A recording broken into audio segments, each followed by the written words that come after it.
Hey friends, it's Christina again, and I am so excited. We have Liz Koren on. She is from Pure Pediatric, which provides specialized therapeutic intervention and treatment for developmental and growth obstacles within infants and children. Pure Pediatric specializes in everything ranging from occupational therapy, oral motor and feeding therapy, physical therapy, and speech language therapy. Today, we are going to focus on developmental stages for each stage as a 0 to 12-month-old baby. So Liz, tell me a little bit about your background and how you got to where you are today. Sure. Well, I am a pediatric occupational therapist. I got my master's from Boston University, and then I began practicing here at Pure Pediatric Therapy, actually. And in 2014, the same week I found out I was pregnant with my first, I also purchased the clinic. So it was a wild ride. How fun. Yeah. So now I have two kids. I have a 7-year-old and a 4-year-old. And I continue to educate new moms on development and see children in the practice daily. Well, speaking of development, what do new moms or fathers need to know about their babies in the developmental stages? What is something that you tell new mothers when you first meet them? Yeah, well, I love to educate new moms and dads about floor time. I think it's so important with all the resources out there on the internet and just toys in general at the toy store. I get that all the time with new moms, what should I register for or what's necessary? And honestly, the best thing you can do for your infant is floor time. In infancy, besides feeding them and helping them sleep and loving on them, you need to do tummy time. So tummy time is a big thing I educate new moms on. And a lot of moms worry that their babies don't like it or that they're not doing it right. But as long as you're trying to get that tummy time in supervised, your babies will grow significantly from that experience. So what do you suggest? Like how often, how long should a mom or dad do tummy time with their baby? And can you do it right away? Do you have to wait till the 3-month mark? Like what is the information on that? Yeah, so tummy time is best done right after birth. Now with the Back to Sleep campaign, we can't have our babies sleeping on their tummies, but we can do tummy time in the hospital or as soon as you get home from the hospital, and your babies will like it more the sooner you do it. But that doesn't mean if you're listening to this and your baby's 3 months old that it's not too late to start now. Yeah. So there are different tummy time positions. The traditional tummy time position on the floor is the most effective, but that's not the only position. And so I encourage parents to find a position that works for you and your baby.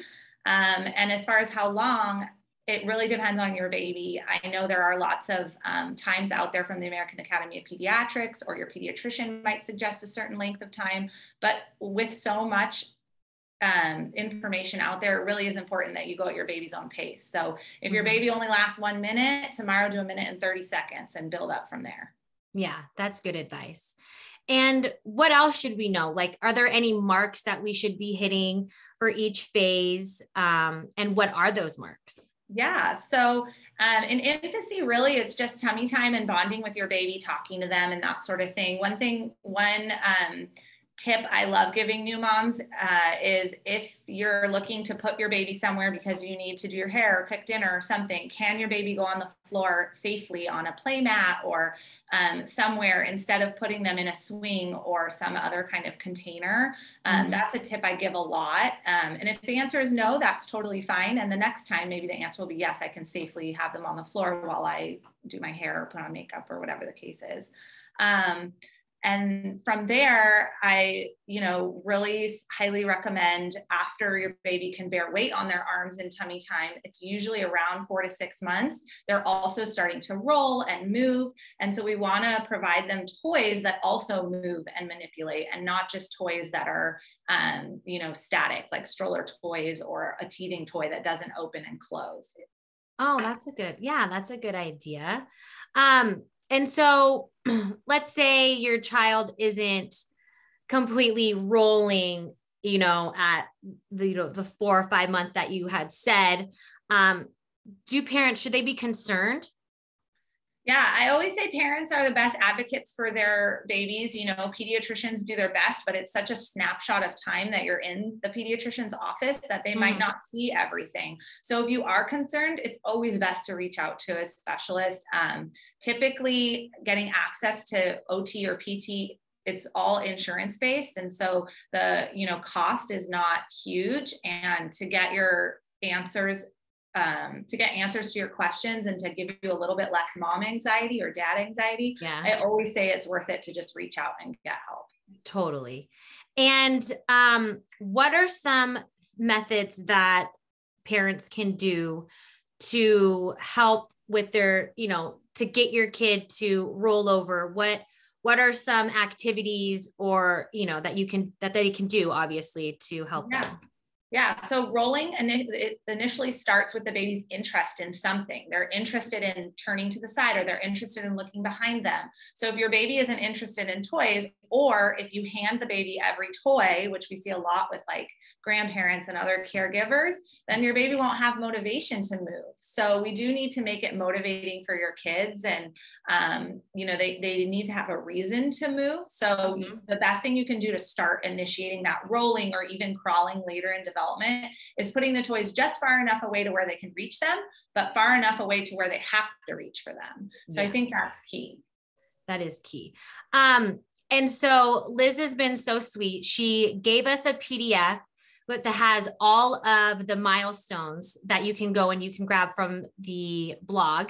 So don't forget to check that out. It's really a beautiful infographics of explaining what each developmental stage is. So before I get into my 4 questions, is there anything else that you would like to touch upon on this topic that the audience should know about? I think it's important that you find a resource that, works for you and that you trust, instead of going, to lots of different resources, because every time you go to a new resource, you're going to get a different answer, even with professionals. And so I see a lot of new moms and dads get anxiety over that. Well, this person told me this and this person told me that. What's right? And at the end of the day, what's right is what feels right with your family. So it is going to be different from family and baby to baby and parent to parent. Yeah, I think we can get into this information overload because we have like the Google at our fingertips and then we just get bombarded. And so I agree with that advice because it can be extremely overwhelming, especially for a new parent. Going from 0 to 1, I think is probably the hardest jump in someone's life. Okay, so my first question to you is, who and what inspires you? Yeah. So 10 years ago, this wouldn't have been my answer, but my mom inspires me the most. She runs her own business. She raised my sister and I, and she has a successful marriage, and she had 0 help because she lost her mom at a young age. And so I just feel like I strive to be like her every single day. So. Oh, that's beautiful. I love that. Okay. So what is something you wished you knew when you were younger? This was the hardest one of the 4 questions.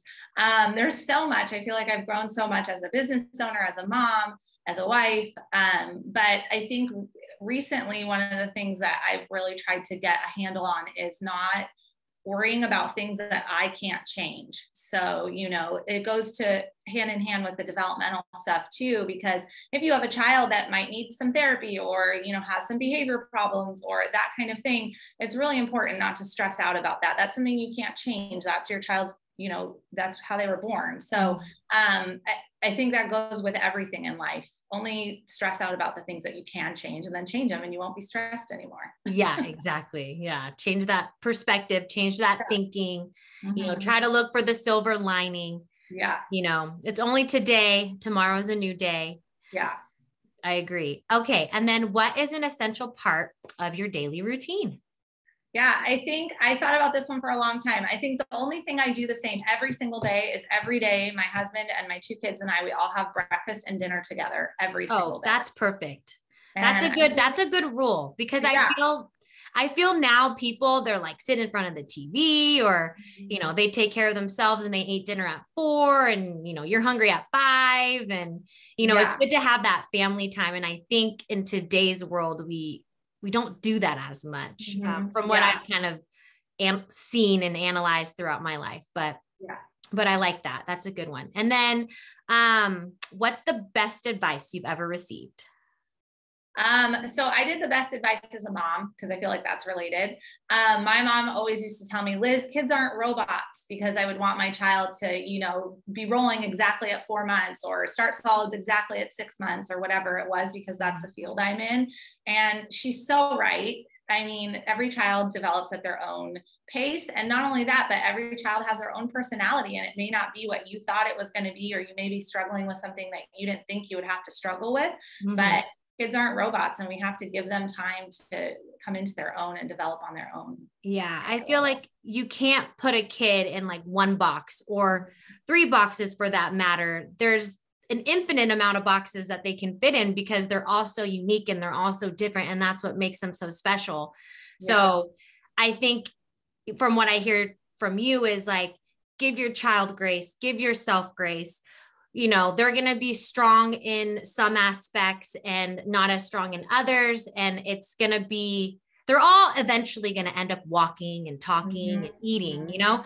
So they're not going to like not be progressing, you know, forever. And no. And I think that's good. And people need to be reminded that, you know, all kids are unique. We're unique. In our own rights. And I think that's good advice right there. So Liz is also extremely generous. If you mention this podcast, if you mention Christina, she will give you a complimentary 15-minute virtual consultation. Like I said, for mentioning the blog, you just have to call the office. I'll have the information down below, but the number is 949-916-1654, or you can email her. All the email description will be down in the blog. Okay, well, before we go, is there any last words, anything that we need to know before we jump off today?